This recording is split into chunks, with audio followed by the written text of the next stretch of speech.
আসসালামু আলাইকুম এভরিওয়ান, কেমন আছেন আপনারা সবাই? আশা করি ভালো আছেন।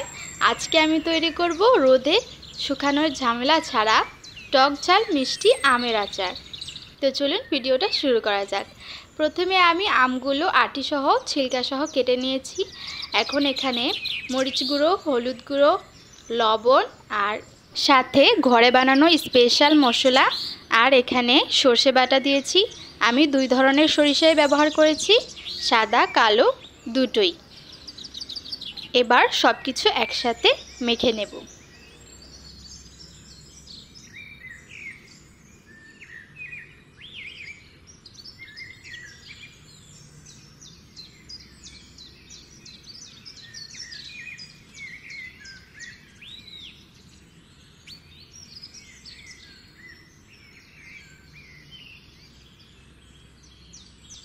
এখন আমি আচারের মশলা তৈরি করব।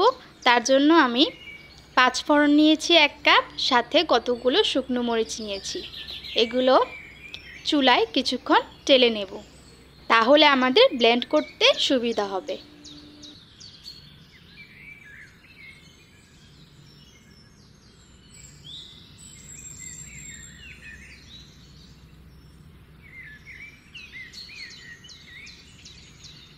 প্রথমে আমি মরিচগুলো ভেজে নেব। মরিচগুলো ভাজা হয়ে গেলে 5 ফোড়নগুলোও একইভাবে ভেজে নেব।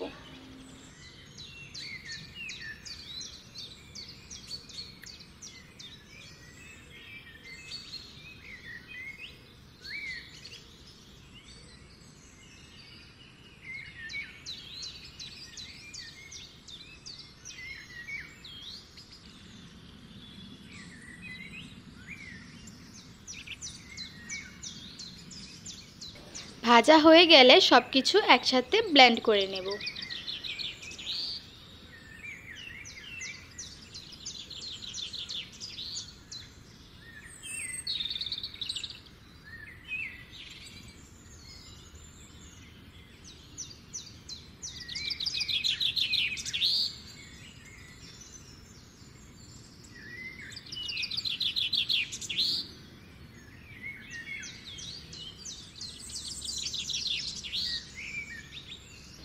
এই তো তৈরি হয়ে গেল আমার আচারের মশলা।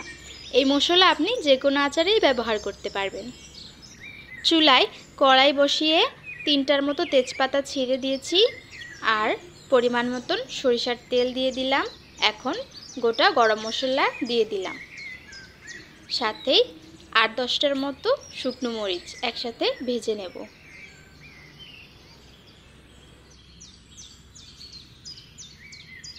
এখন মশলা মাখিয়ে রাখা আমগুলো তেলের মধ্যে দিয়ে দিব।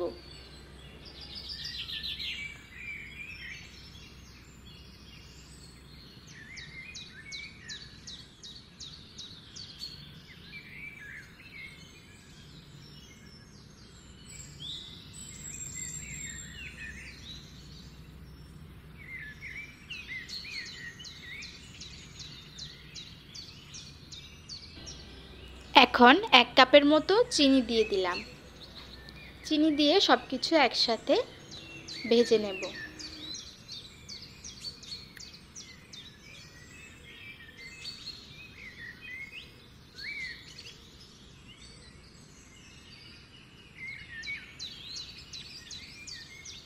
এখানে আমি এক্সট্রা কোনো পানি দিব না, তেলের মধ্যেই আমগুলো ভাজতে ভাজতে সিদ্ধ হয়ে যাবে। আচার দীর্ঘদিন সংরক্ষণ করার জন্য আমি এখানে 4 টেবিল চামচের মতো ভিনেগার ব্যবহার করেছি।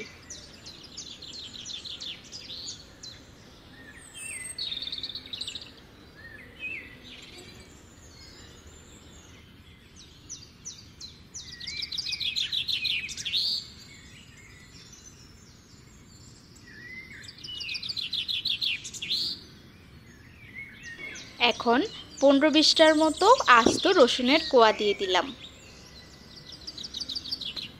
আর সাথে বানিয়ে রাখা আচারের মশলা থেকে 4 টেবিল চামচ মশলা দিলাম।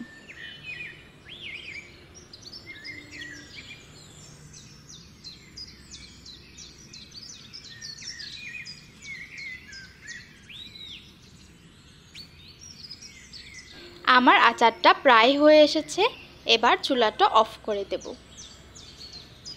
এই তো তৈরি হয়ে গেল আমার রোদে শুকানোর ঝামেলা ছাড়াই টক ঝাল মিষ্টি মজার আমের আচার।